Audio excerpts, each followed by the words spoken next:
teman-teman semua. Kami mahasiswa semester 1 program studi pendidikan biologi Universitas Nusa Cendana Kupang.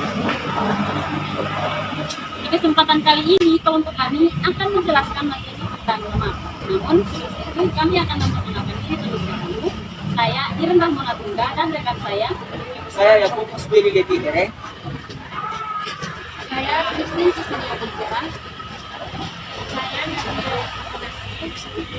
Saya Polenta Elkoslu. Saya Kamilia Pradip. Saya Rosia Gonda. Untuk penjelasan lebih lanjut, mari kita simak video berikutnya. Saya akan menjelaskan tentang pengertian lemak. Lemak adalah zat organik hidrofobik yang sukar larut dalam air namun terlarut dalam pelarut organik seperti kloroform, eter, dan benzen. Minyak atau lemak merupakan bahan makanan yang penting. Istilah minyak atau lemak itu tergantung apakah pada suhu kamar bahan tersebut dalam keadaan cair atau dalam keadaan padat. Jika dalam keadaan cair disebut minyak dan jika dalam keadaan padat disebut lemak. Baik, di sini saya akan menjelaskan tentang struktur lemak. Lemak adalah ester dari gliserol dengan asam karboksilat suku tinggi. Asam penyusun lemak disebut asam lemak. Asam lemak yang terdapat di alam adalah asam filmitat dalam kurung C15H31COH. Yang kedua, asam stearat dalam kurung C17H35COH. Yang ketiga, asam oleat dalam kurung C17H33COH. Yang keempat, asam linoleat dalam kurung C17H29COH. Pada lemak, suatu molekul gliserol mengikat 3 molekul asam lemak. Oleh karena itu, lemak adalah suatu trigliserida.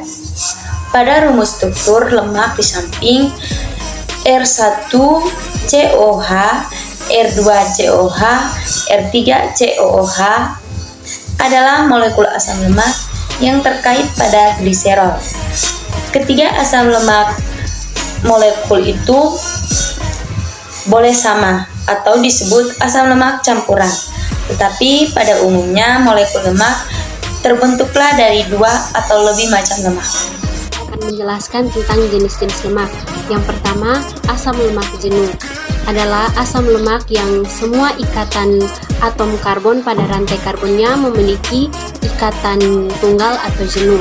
Yang kedua, asam lemak tak jenuh atau asam lemak olefinat adalah asam lemak yang semua rantai karbonnya memiliki ikatan rangkap.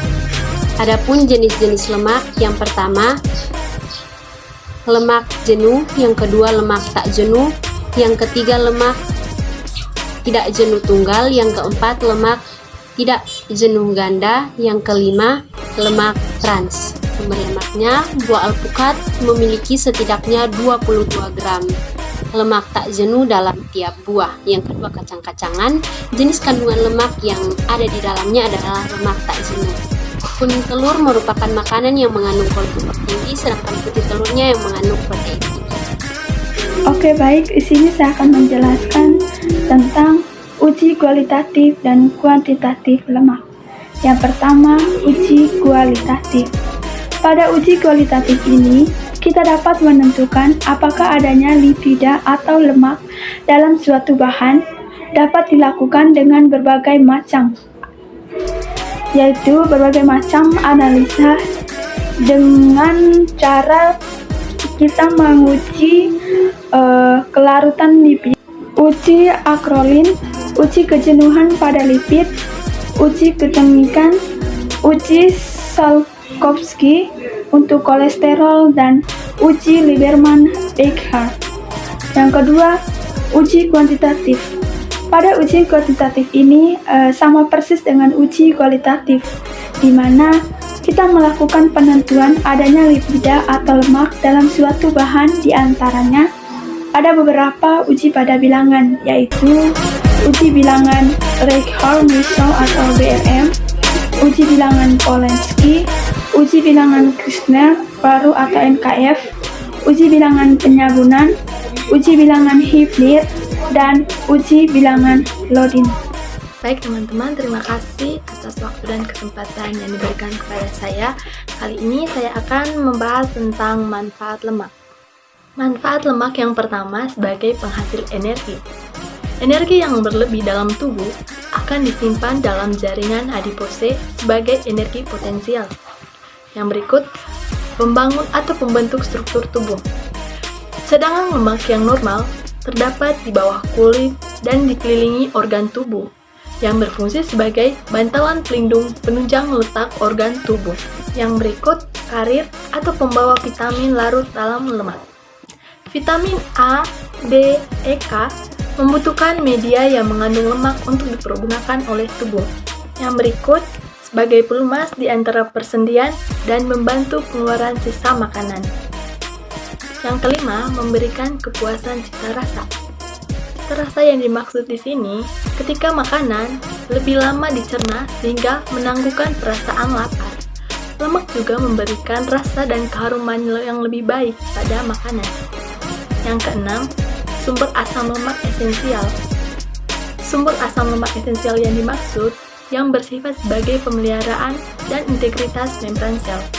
Yang ketujuh, lemak juga berfungsi sebagai pelindung organ tubuh yang vital.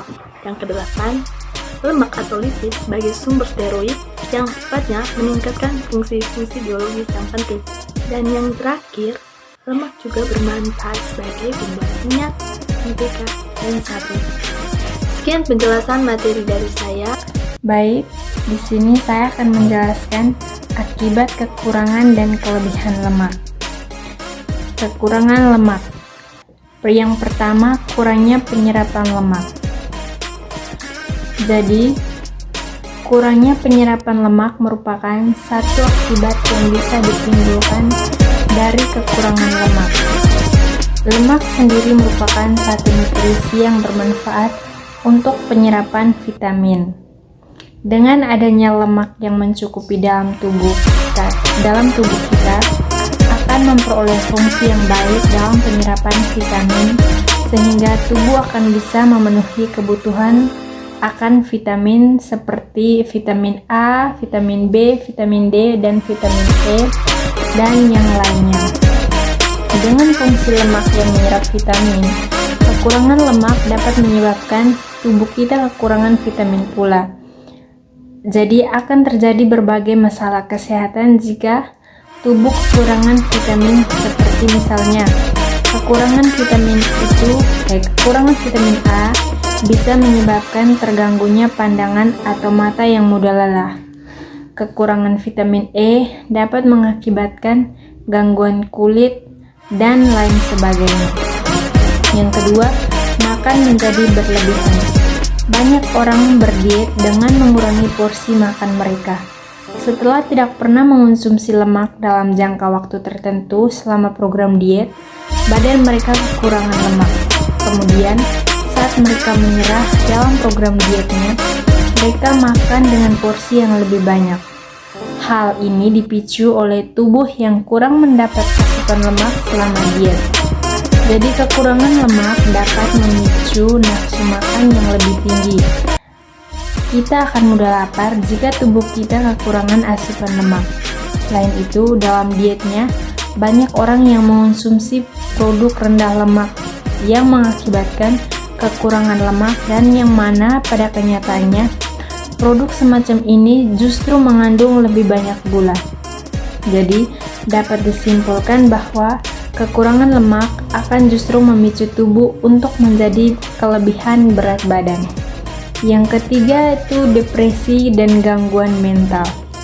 Depresi juga akibat lain yang bisa timbul akibat kekurangan lemak.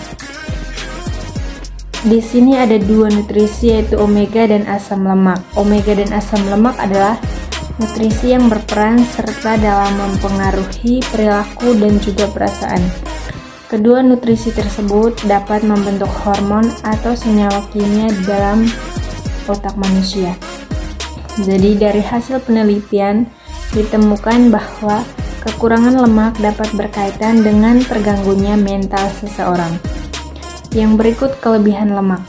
Kelebihan lemak tubuh berkontribusi terhadap penyebab utama yaitu kematian dan kecacatan, termasuk serangan jantung, stroke, tekanan darah tinggi, kanker, diabetes, osteoartritis, hati berlemak, dan depresi. Sekian penjelasan dari saya tentang akibat kekurangan dan kelebihan lemak. Oke teman-teman, kita sudah berada di akhir video nih. Nah, apa sih sebenarnya lemak itu? Lemak atau biasa disebut juga dengan lipid merupakan senyawa organik hidrofobik yang bersifat sukar larut dalam air. Tetapi, lemak bisa larut dalam pelarut seperti kloroform, ether, dan benzen. Teman-teman, lemak merupakan salah satu komponen makanan yang sangat penting bagi tubuh. Istilah lemak atau minyak itu sebenarnya tergantung pada suhu kamar bahan tersebut. Apakah suhu kamar bahan tersebut cair ataupun padat? Jikalau suhu kamar bahan tersebut cair, maka disebut minyak. Sebaliknya, jikalau suhu kamar bahan tersebut padat, disebut dengan lemak. Oleh karena itu, lemak sangat bermanfaat bagi tubuh makhluk hidup, karena lemak adalah suatu trigliserida. Terdapat dua jenis asam lemak, yaitu asam lemak jenuh dan asam lemak tak jenuh. Adapun macam-macam lemak, yaitu lemak hewani dan lemak nabati. Oke, sekian dari saya. Kiranya video kami dapat bermanfaat bagi teman-teman semua. Pelajaran dari kelompok kami, kiranya video kami dapat bermanfaat bagi teman-teman semua. Dan terakhir, jangan lupa like, comment, dan subscribe. Bye-bye.